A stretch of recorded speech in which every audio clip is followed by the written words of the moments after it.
Hey folks, I'm Matt Doyle, MLSsoccer.com's Armchair Analyst, here with another episode of Brazil Bound, presented by Castrol GTX High Mileage. And if you've been watching the World Cup, you've been seeing a lot of goals. I'm here to explain why. For me, the big issue is formations. We're seeing a depth and breadth of them that simply didn't exist in 2010. 2010 was about the tiki-taka and 4-2-3-1, both designed to control the game.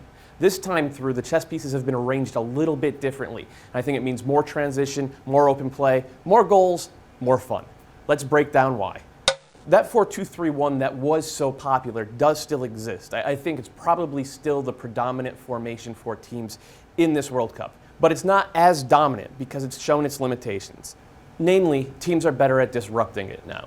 They're prepared to go against the likes of Spain, Brazil, England, the teams that prefer the 4-2-3-1, and wrench control of the game from them. And 4-2-3-1 teams struggle once they've lost that control. They become static and pretty easily beatable, which is exactly what we saw from the defending champions.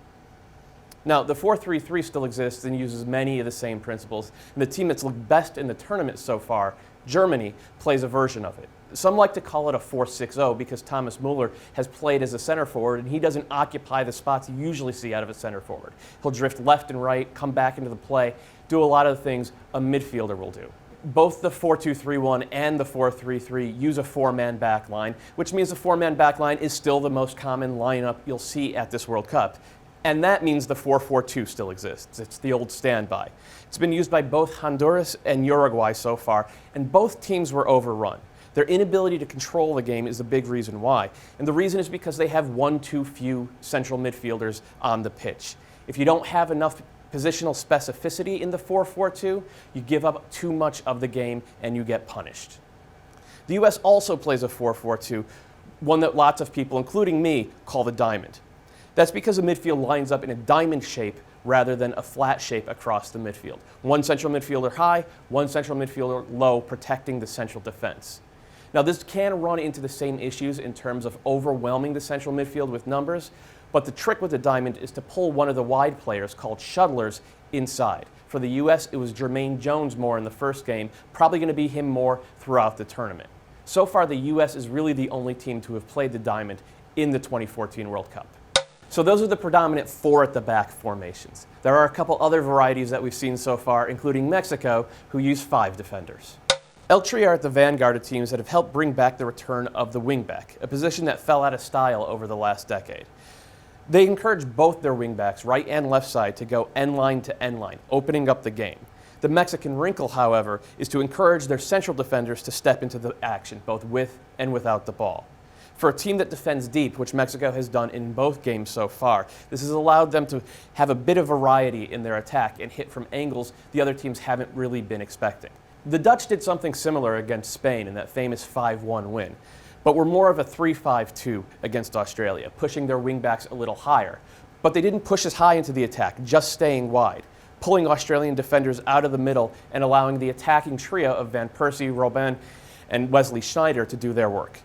Nobody in this tournament has made better use of open spaces than the Dutch, but they remain vulnerable defensively. They don't tighten up at the back quickly enough, which can be one of the faults of a 3-man backline central defense. Okay, here's a really interesting one. Chile's 3-4-1-2. In practice, it's really close to what the Dutch did against Australia. It's designed to provide a platform for Arturo Vidal, their star midfielder, to roam all over the field, both on and off the ball. Defensively, it's effective because he sits in front of the opposition backline and can disrupt play, then feed the two Chilean forwards.